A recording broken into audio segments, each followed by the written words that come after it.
Hi, I'm Jeff Dempsey, and we're going to go take a little walk through our backyard and see what kind of wild food we can find. Come on.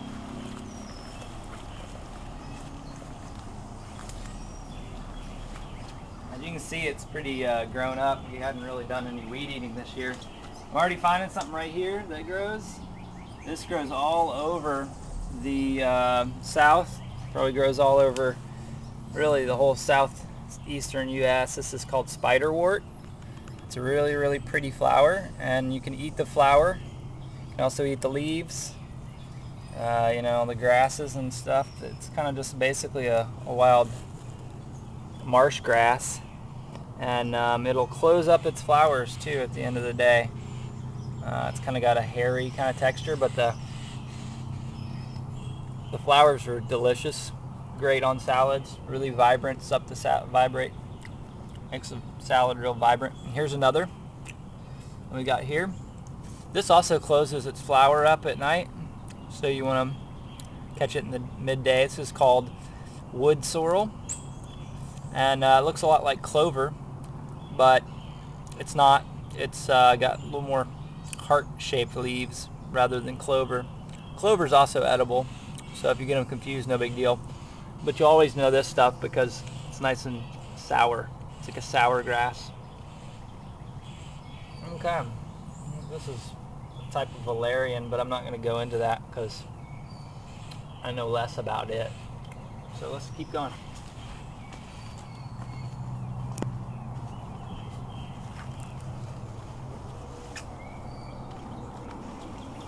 You watching the game?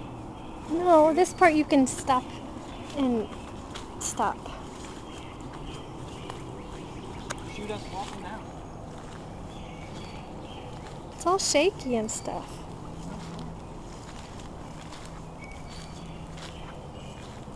Okay. We got a bunch of wild violets here. This is it's a pretty good wild green. You can just eat the leaf as it is. You can also put the flower in salads. These leaves are a tad bit on the slimy side, but not too much.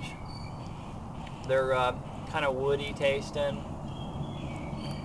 Pretty good if they're chopped up in a salad, but they're really high in vitamin content.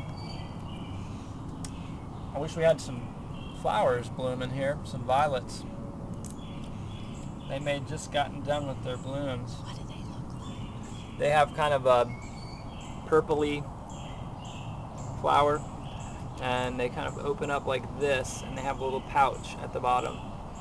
Really similar to just a violet that you'll find at the nursery. It's just a wild variety of violet. Okay, keep going. Couldn't find any dandelion out here.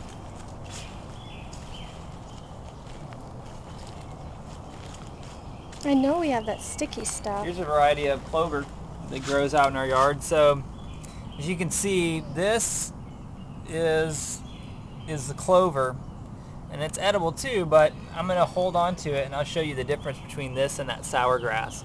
This has got less of a heart-shaped leaf, so you're gonna know that, and it's also not sour at all, so you'll know by the taste as well. Oh, here we go. Here's some sour grass, and here's some wood sorrel. So I don't know if you can tell the difference there. Let's see here. Do that one and get way up in there. Okay. This one is the clover, and this is the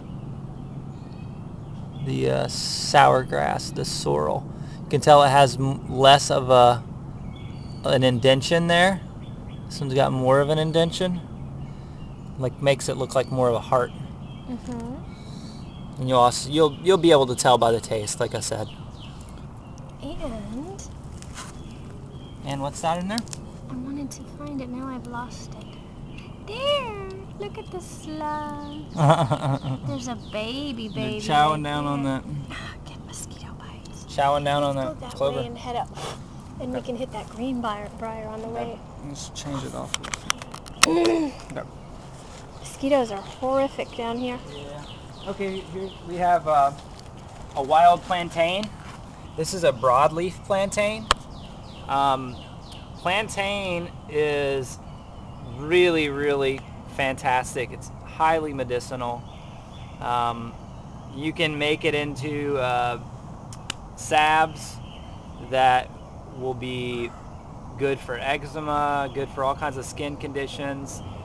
So you can boil it down into like a salve, basically, with like beeswax. Maybe if you wanted to go there, Crisco. I wouldn't put that on my skin, but I'll probably use beeswax. Maybe some different oils, vitamin E oil, and it grows up like this, kind of rosettes out. And this is a broadleaf again, so it's got a wider leaf than most plantain. Most plantain actually has a kind of a narrower leaf.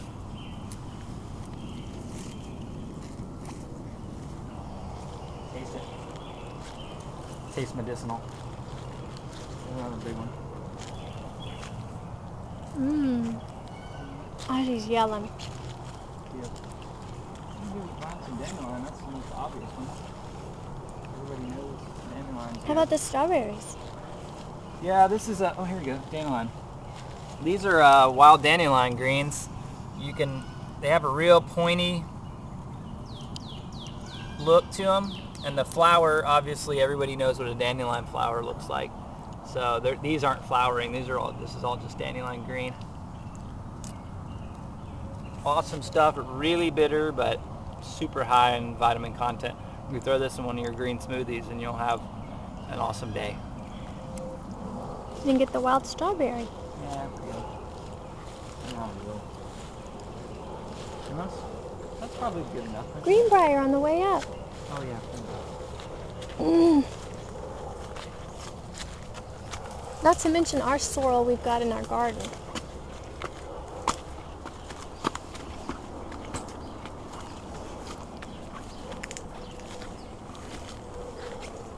See it? Yeah. I think it's got a little bit going on up in here. Okay. So what we've got here is a type of briar. You can find this stuff all over the South. Greenbriar. And this will also have little berries and stuff in the fall, but really what's so great about it is the springtime. You can take it, it's really tender. It has a little drop of water there. I don't know if you can see that or not. Nice little drop of water on there. Mm-hmm. And then the actual greenbriar, super tender. Tastes like a green bean. Really good. So that's an excellent, you can just forage all through the woods. You can find it twining its way around all kinds of stuff there. That's not greenbriar. This is basically it. And the mature leaf looks like this. That's a big second year leaf. Don't necessarily want to eat these because they're not near as tasty. These right here are the tender shoots. That's what you're after. They've got a copper. They've got kind of a coppery look on the leaves. Like here's one kind of rolling out. Kind of a shiny, coppery look. This one's got a kind of a coppery look. Okay. I'm getting eaten. I have to get out. Okay. Now come on. There's our marigolds. They're sunk. Alright, let's just go ahead and let's do this other stuff later. Audrey's freaking out.